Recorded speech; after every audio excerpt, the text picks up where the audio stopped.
Some of you may have heard that the Disney Corporation is responsible for at least one real-life ghost town. Disney built the Treasure Island Resort in Baker's Bay in the Bahamas. It didn't start as a ghost town. Disney's cruise ships would actually stop at the resort and leave tourists to relax there in luxury. This is a fact. Look it up. Disney blew $30 million on the place. Yeah, $30 million. And then they just abandoned it. Disney blamed the shallow waters too shallow for their ships to safely operate, and there was even blame cast on the workers, saying that since they were from the Bahamas, they were too lazy to work a regular schedule.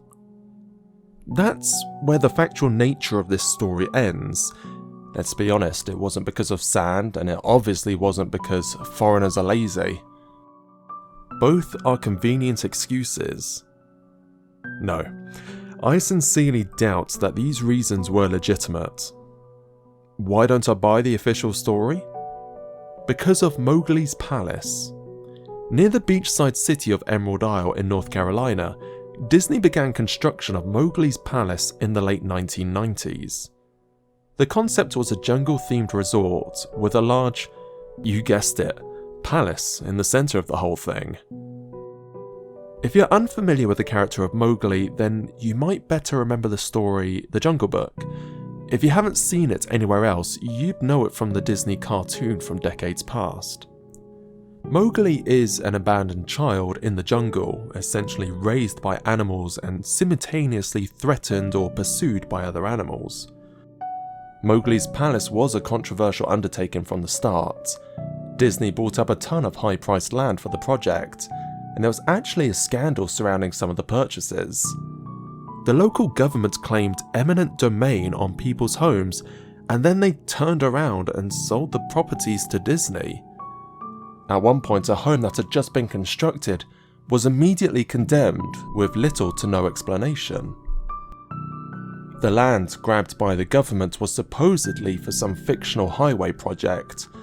Knowing full well what was going on, people started calling it Mickey Mouse Highway. Then there was the concept art. A group of stuffed shirts from Disney Co. actually held a city meeting. They intended to sell everyone on how lucrative this project was going to be for everyone. When they showed the concept art, this gigantic Indian palace, surrounded by jungle, staffed with men and women in loincloths and tribal gear, well, suffice to say, everyone flipped their shit. We're talking about a large Indian palace, jungle and loincloths not only in the centre of a relatively wealthy area, but also a somewhat xenophobic area of the southern USA. It was a questionable mix at that point in history. One member of the crowd tried to storm the stage, but he was quickly subdued by security after he managed to break one of the presentation boards over his knee. Disney took that community and essentially broke it over its knee as well. The houses were razed, the land was cleared, and there wasn't a damned thing anyone could do or say about it. Local TV and newspapers were against the resort at the beginning, but some insane connection between Disney's media holdings and the local venues came into play, and their opinions turned on a dime. So anyway, Treasure Island in the Bahamas. Disney sunk those millions in and then split. The same thing happened with Mowgli's Palace. Construction was complete, visitors actually stayed at the resort, the surrounding communities were flooded with traffic and the usual annoyances associated with an influx of lost and irate tourists. Then, it all just stopped. Disney shut it down and nobody knew what the hell to think, but they were pretty happy about it. Disney's loss was pretty hilarious and wonderful to a large group of folks who didn't want this in the first place. I honestly didn't give the place another thought since hearing it closed over a decade ago. I live maybe 4 hours from Emerald Isle, so really I only heard the rumblings and didn't experience any of it firsthand. Then I read this article from someone who explored the Treasure Island Resort and posted a whole blog about all the crazy shit he found there. Stuff just left behind. Things smashed, defaced, probably ruined by the disgruntled former employees who had lost their jobs. Hell, the locals from all around probably had a hand in wrecking that place. People there felt just as angry about Treasure Island as folks here did about Mowgli's Palace. Plus, there were the rumours that Disney had released their aquarium stock into the local waters when they closed. That included sharks. I mean, who wouldn't want to take a few swings at some merchandise after that? Well, what I'm getting at is that this blog about Treasure Island got me thinking. Even though many years had passed since its closing, I figured it would be cool to do some urban exploration at Mowgli's Palace. Take some photos, write about my experience, and probably see if there was anything I could take home as a memento. I'm not going to say I wasted no time in getting there, because honestly, it took me another year after I first found that Treasure Island article to get around to going up to Emerald Isle. Over the course of that year, I did a lot of research on the Palace Resort. I tried to. Naturally, no official Disney site or resource made any mention of the place. That had all been scrubbed clean. Even odder, however, was that nobody before myself had apparently thought to blog about the place, or even post a photo. None of the TV or newspaper sites had one word about the place, though that was to be expected since they all swung Disney's way. They wouldn't want to be out there lauding their embarrassment, you know? Recently, I learned that corporations can actually ask Google, for example, to remove links from search results. Basically for no good reason. Looking back, it's probably not that nobody spoke of the resort, but rather their words were made inaccessible. So in the end, I could barely find the place. All I had to go on was an old as hell map I'd received in the mail back in the 90s. It was a promotional item sent out to people who had recently been to Disney World, and I guess since I'd been there in the late 80s, that was their definition of recent. I didn't really intend to hang on to it, it just got shoved into all my books and comics from my childhood. I'd only remembered it a few months into my research, and even then it took me another few weeks to locate the storage bin my parents had shoved it all into. But I did find it. Locals were no help, as most of them were transplants who had moved to the beach in recent years, or old residents who just sneered at me or made rude gestures the second I managed to say anything related to the place. The drive took me through an inordinately long corridor of overgrowth. Tropical plants that had run rampant and overpopulated the area, mixed with the native species of flora that actually belonged there and had tried to reclaim the land. I was in awe when I reached the front gates of the resort. Tremendous monolithic wooden gates, whose supports to either side looked like they must have been cut from giant sequoias. The gate itself had been gouged in several places by woodpeckers, and eaten away at the base by burrowing insects. Hanging on the gate was a sheet of metal, some random scrap with hand-painted letters scrawled in black. Abandoned by Disney. Clearly the handiwork of some past local or employee who wanted to make some small protest. The gates were open enough to walk through, but not drive, so grabbing my digital camera and the map whose flip side showed a layout of the resort, I set out on foot. The inner grounds of the place were just as overgrown as the entryway. Palm trees stood unattended and ragged among piles of their own coconuts. Banana plants in a similar manner stood in their own stinking bug-riddled refuse.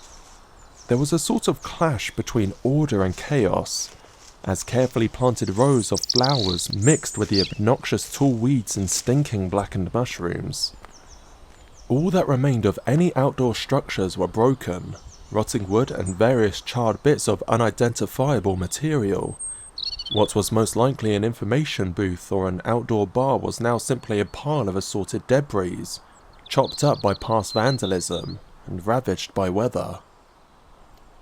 The most interesting thing on the grounds was a statue of Blue, the friendly bear from the Jungle Book, which stood in a sort of courtyard in front of the main building.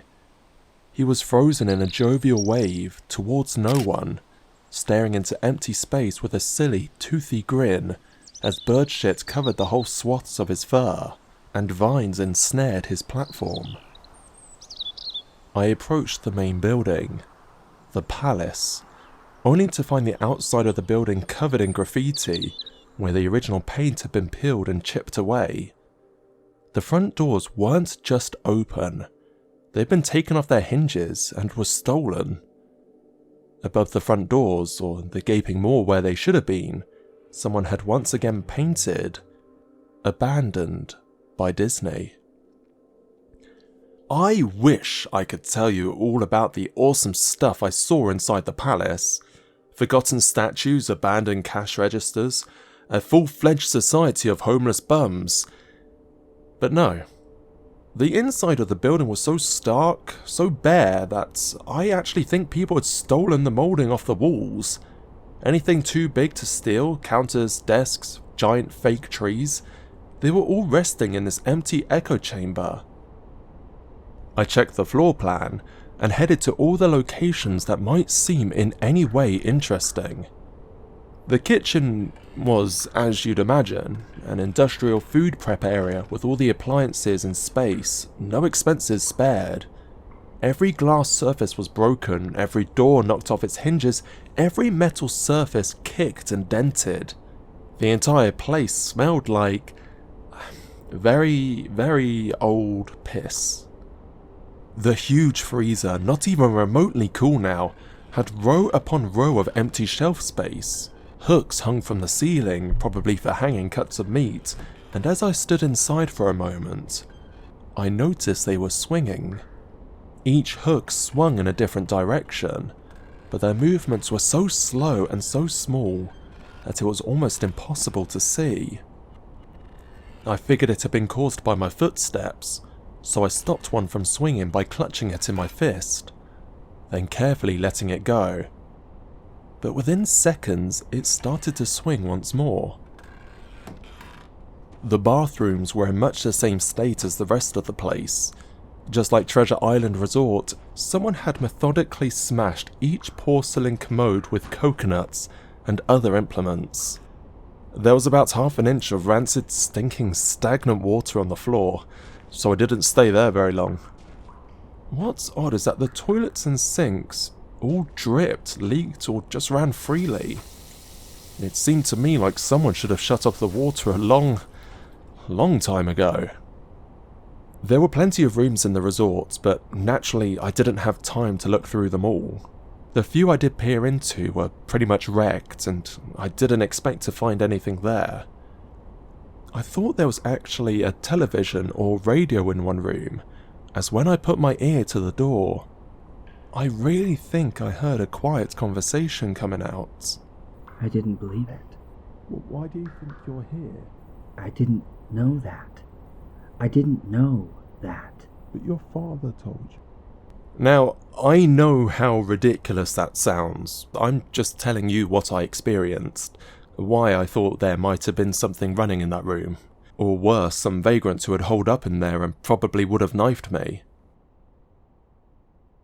At the front doors of the palace again, I figured I hadn't found anything of note, and had wasted the whole trip up. As I looked out the door, I noticed something interesting in the courtyard that I had apparently missed. Something that would give me at least one thing to show for all my trouble, even if it was just a photograph. There was a lifelike statue of a python, maybe 80 feet long, coiled up and sunning itself on a pedestal right in the centre of the area. It was almost time for the sun to start setting, so the light fell onto the object in the perfect way for a photograph. I approached the python and snapped a photo. Then I stood on my toes and snapped another. I moved closer again to get the detail on its face. Slowly, casually, the python lifted its head, looked directly into my eyes, turned, and slithered off the pedestal across the grass and into the trees. All 80 feet of it, its head had long disappeared into the woods before its tail had even left the sunning spot. Disney had released all their exotic animals onto the grounds. Right there on my floor plan map was the reptile house. I should have known. I'd read about the sharks at Treasure Isle, and I should have known they had done this. I was dumbfounded, just utterly stupefied. My mouth must have been hanging open for the longest time before I came back down to earth and snapped it shut. I blinked a few times and backed away from where the snake had been, back towards the palace. Even though it was totally gone, I still wasn't taking any chances and backed my way into the building. It took a few deep breaths and slaps to my own face to get myself right in the head again after that. I looked for a place to sit down as my legs were feeling a bit like jelly at this point. Of course, there was no place to sit down unless I wanted to recline in the broken glass and dead leaf carpet or haul myself up onto a desk of questionable reliability. I had seen some stairs near the palace's lobby and decided to go have a seat there until I felt better. The staircase was far enough away from the front of the building to be relatively clean, save for a startling accumulation of dust. I pulled a wedge of metal off the wall, once again painted with the "Abandoned by Disney" motto I'd become accustomed to. I placed the wedge on the stairs and sat on it to keep at least somewhat clean. The stairway led downward, below ground level. Using the camera flash as a sort of improvised flashlight, I could see that the staircase ended with a metal mesh door with a padlock. A sign on the door, a real sign that is, read, "Mascots only. Thank you." This perked up my spirits a little bit. For two reasons. One, a mascots only area would definitely have some interesting stuff back in the day. And two, the padlock was still in place. Nobody had gone down there, not the vandals, not the looters, nobody. This was the one place I could actually explore and perhaps find something interesting to photograph or take. I had come to the palace essentially agreeing with myself that it was okay to take anything I wanted because, hey, abandoned. It didn't take much to bust the lock. Well, actually, that's wrong. It didn't take much to bust the metal plate on the wall that the padlock was hooked to. I mean, time and decay had done most of the work for me, and I was able to bend the metal plate enough to pull the screws out the wall, something nobody else had apparently thought of or hadn't been able to do at the time. The mascots only area was a startling and very welcome change from the rest of the building I had seen. For one, every second or third fluorescent light overhead was illuminated, even though they flickered and faded randomly.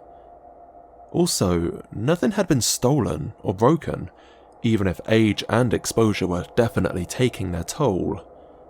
Tables had notepads and pens, there were clocks, even a punching clock on the wall, complete with filled out time cards. Chairs were scattered all around, and there was even a small break room with an old static-filled television and long rotted out food and drink on the counters. It was like one of those post-apocalyptic movies where everything was left in a state of evacuation. As I walked the maze-like sub-basement hallways of the mascots-only area, the sights just became more and more interesting. As I went further, desks and tables were knocked over, papers scattered and almost melded with the damp floor, and large carpet of mould that was slowly taking over the real rotting crimson floor covering. Everything was just sort of squishy. Everything wood disintegrated into mush when I applied even the least amount of force, and clothing items hanging on hooks in one of the rooms simply fell to moist threads if I tried to unhook them. The one thing that annoyed me was that the light was becoming more sparse and unreliable as I went further into the dank, suffocating depths of the place. Eventually, I reached a black and yellow striped door with the words "Character Prep 1" stenciled on it. The door wouldn't open at first. I figured this was probably where the costumes were kept, and I definitely wanted a photograph of that twisted, stinking mess. Try as I might, whatever angle or trick I tried, the door wouldn't budge. That is until after I gave up and started to walk away. That was when I heard a slight popping sound, and the door creaked open slowly. Inside the room, it was completely dark, pitch black. I used the camera flash to look for a light switch on the wall by the door, but there was nothing. As I made my search, I was jarred out of my senses of excitement by a loud electrical buzz. Rows of light overhead suddenly flashed to life, flickering and fading in and out like the rest I had passed. It took a second for my eyes to adjust, and it seemed like the light was just going to keep getting brighter until all the bulbs exploded. But just when I thought it would reach that critical stage, the lights dimmed a bit and steadied. The room was exactly as I pictured it. Various Disney costumes hung on the wall, fully put together like strange cartoon cadavers, hung from invisible nooses. There was an entire rack of loincloths and native clothes on hangers towards the back. What I found odd, and what I wanted to photograph right away, was the Mickey Mouse costume at the centre of the room. Unlike the other costumes, it was lying on its back in the centre of the floor, like a murder victim. The fur on the costume was rotting and shedding, creating bare patches. What was even odder, however, was the colouring of the costume. It was like a photo negative of the actual Mickey Mouse, black where he should have been white and white where he should have been black. His normally red overalls were light blue. The sight was off-putting enough that I actually put off photographing the thing until last. I took a picture of the costumes hanging on the walls, upward angles, downward angles, side shots to show an entire row of frozen, putrid cartoon faces, some with plastic eyes missing. I then decided to stage a shot, just one of the bedraggled character heads on the slick, grimy floor. I reached for the headpiece of Donald Duck costume and carefully removed it so the thing wouldn't fall apart in my hands. As I looked into the face of the wide-eyed, mouldering head, a loud cluttering sound made me jump with fright. I looked down at my feet and there, between my shoes, was a human skull. It had fallen out of the mascot head and shattered into pieces at my feet. Only the empty face and lower jaw remained, staring up at me. I dropped the duck head immediately, as you'd expect, and moved for the door. I stood in the doorway. I looked back to the skull on the floor. I had to take a picture of it, you know? I had to, for any number of reasons that may seem silly, but only if you don't think it through. I'd need proof of what's happened, especially if Disney was to somehow just make this go away. I had no doubt in my mind right from the start that even if this was just gross negligence, Disney was responsible for this.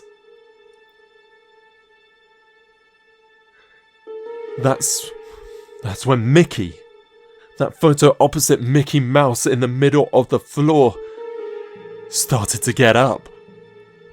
First sitting up, and then climbing to its feet.